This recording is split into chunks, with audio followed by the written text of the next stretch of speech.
Hello friends, कैसे हैं आप लोग। नॉलेज बूस्टर की सीरीज़ में आज हम फिर एक इम्पॉर्टेंट, जाहिर सी बात है हर बार कुछ इम्पॉर्टेंट ही आपके सामने ले आते हैं, प्रैक्टिकल इश्यूज ले आते हैं। आज हम फिर लाए हैं आपके लिए ये केस नंबर 2। प्रॉब्लम ये है कि क्या whether ITC is available on solar energy power plant और नॉट, यस और नो। होता क्या है कि सोलर एनर्जी पावर प्लांट जो होता है उसका पूरा स्ट्रक्चर तैयार किया जाता है, सिविल वर्क तैयार किया जाता है, सिविल कंस्ट्रक्शन किया जाता है, उसके ऊपर सोलर प्लांट सेट किया जाता है, या सोलर जनरेटिंग पावर सिस्टम भी आप इसको बोल सकते हैं। और तो और इसमें दो तरह के या कह सकते हैं तीन तरह की चीज़ें शामिल होती हैं। एक तो सप्लाई ऑफ गुड्स होता है जो मेन रोल प्ले करता है, और उसके बाद उसमें इंजीनियरिंग की सर्विसेज शामिल होती हैं। देखिए, अब तक गवर्नमेंट ने जो जीएसटी बनाया उसमें कुछ चीज़ों को तो क्लियर कर दिया। वर्क कॉन्ट्रैक्ट 100% सर्विस में आएगा। बोला कि जो रेस्टोरेंट सर्विसेज है पूरी तरह से सर्विस के दायरे में आएंगी, भले ही आप उसमें कुछ खाने पीने जाते हैं लेकिन वो सर्विसेज के दायरे में आएंगे। लेकिन अब इसके अलावा भी कुछ बच गया। क्यों? क्योंकि ज़माना बड़ी तेज़ी से चेंज हो रहा है और नई नई टेक्नोलॉजी, नई नई चीज़ें इवॉल्व हो रही हैं, होती ही रहती हैं, ये तो टाइम के हिसाब से होता ही रहता है। अब एक नई चीज़ सामने आई कि ये सोलर सिस्टम जो है इसको हम कहाँ ले जाएं, that is the supply of goods और द सर्विसेज। तो यहाँ प्रॉब्लम आई और ये डिफरेंट डिफरेंट डिसीजंस आए इसके ऊपर, है ना। तो क्वेश्चन क्या है, मैं उसको पहले आपको एक बार बता दूं, उसके बाद जब आप इसको करेंगे तो you will come to know easily each and everything. कहता क्या है?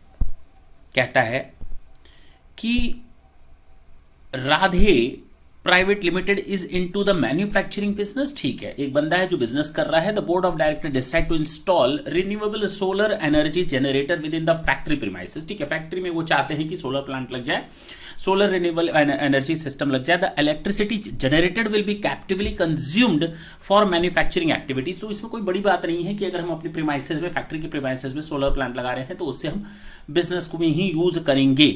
The board of director wants to know the eligibility of ITC of the taxes paid on the installation of the said power plant. Okay. अब ये चीज जो मैंने बताई, तीन चीजें आती हैं। एक तो सप्लाई ऑफ गुड्स है, सप्लाई ऑफ सर्विसेज है, एज वेल एज दोनों है। तो तीन चीजें आप बोल सकते हैं। कहा गया कि तो इसमें एक नॉर्मल सेक्शन जो आपको मालूम है कि सेक्शन 16(1) एक रूट या बेसिक सेक्शन है जो आईटीसी अवेलमेंट की कंडीशंस आपको बताता है। और उसमें आपको ये बताया गया है कि अगर कोई रेसिपिएंट है वो आईटीसी अवेल कर सकता है, चाहे वो सप्लाई ऑफ गुड्स का रेसिपिएंट हो, चाहे वो सप्लाई ऑफ सर्विसेज का रेसिपिएंट हो, बशर्ते वो उसको फर्दरेंस ऑफ बिजनेस या प्रोफेशन में यूज करता है। तो ये एक बेसिक सेक्शन है जो आप हर बंदे को अब इस समय मैं मानकर चल रहा हूं कि मालूम है। तो ये फर्स्ट में तो यही बोला गया। अब जरा ढंग से सुनते हैं, ये जो पॉइंट है ये क्या है, ये कौन सा नोटिफिकेशन आया। बेसिकली कहा गया कि जो नोटिफिकेशन आया है व्हेन, अब उस नोटिफिकेशन में क्या बोला गया है, when supplied goods with other supplies, जब आप सप्लाई करते हो like services under engineering, procurement and construction contract and goods not covered under the said entry. तो जब किसी पर्टिकुलर किसी एक एंट्री में नहीं गया, क्योंकि वहां सप्लाई ऑफ गुड्स भी है और सर्विसेज भी है, they recommended considering the deemed value of goods falling under serial number 234 as 70% of the total amount charge and the remaining 30% value may be deemed as the value of supply of service. तो जब ये हम लोगों ने plant setup किया, install renewable solar energy generator, तो कहा गया इसमें 70% हिस्सा आप गुड्स का मानेंगे, 70% हिस्सा गुड्स का होगा और 30% मान लेंगे कि सप्लाई ऑफ सर्विसेज है। सोचिए कि अब इसमें कॉम्बो फैक्टर आ गया, कॉम्बिनेशन बन गया। Accordingly, notification to give effect to the above amendment was issued to resolve the issue that cropped up in the area of classification of the supply. ठीक है सर। अब रिसीवर जो होगा, यानी अगर मैंने प्लांट सेट किया है, demonstrate that they have receive both goods as well as services. Okay, अब मुझे दिखाना पड़ेगा कि ये सप्लाई ऑफ गुड्स है 70% और 30% क्या है, supply of services. 70% of the contract value will be treated as the solar power generating system and the balance 30% shall be considered as work contract since it involves services under engineering, procurement and constructional या civil structure services and goods not covered under से छोड़ देते हैं। कहता है बाकी चीज़ें छोड़ देते हैं, हम लास्ट पर आते हैं कि चूंकि ये हमारा फिक्स हो जाता है बिल्डिंग के साथ, और ना आपको मालूम है कि बिल्डिंग जो इमूवेबल प्रॉपर्टीज़ होती हैं वहाँ पर हमें आईटीसी अवेल नहीं होता। ये जो सोलर प्लांट इंस्टॉल होता है वो भी फिक्स हो जाता है, लेकिन ये प्लांट की कैटेगरी में आता है, ये प्लांट की कैटेगरी में आता है, ना कि ये इमूवेबल प्रॉपर्टी की कैटेगरी में आएगा। तो कहा गया कि the solar power generating system is a plant and machinery on which ITC is available. तो हमें हमेशा प्लांट एंड मशीनरी पर आईटीसी मिलता है। ITC of the tax is paid against procurement of goods और सर्विसेज और both for construction of N immovable property other than plant and machinery. तो जब हमारा इमूवेबल प्रॉपर्टी बनती है, भले ही प्लांट एंड मशीनरी से बनती हो, लेकिन प्लांट एंड मशीनरी पर हमें आईटीसी तो मिलता ही मिलता है। ये तो हमें पहले ही बताया जा चुका है।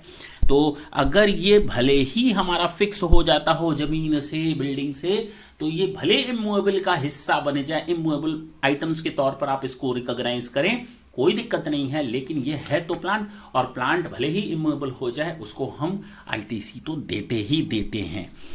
तो कहा गया in the given scenario the power plant is a plant and the machinery on which ITC is available along with the 30% of the contract services since the activity was provided in connection with the solar power plant.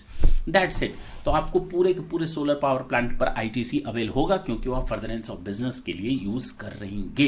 That's it, इसके अलावा कुछ भी नहीं। तो एक नई चीज क्या सीखने को मिली कि पावर प्लांट है वो भले फिक्स हो जाए, इमूवेबल प्रॉपर्टी का हिस्सा बन जाए, कोई फर्क नहीं पड़ता। That would fall under the category of the plant.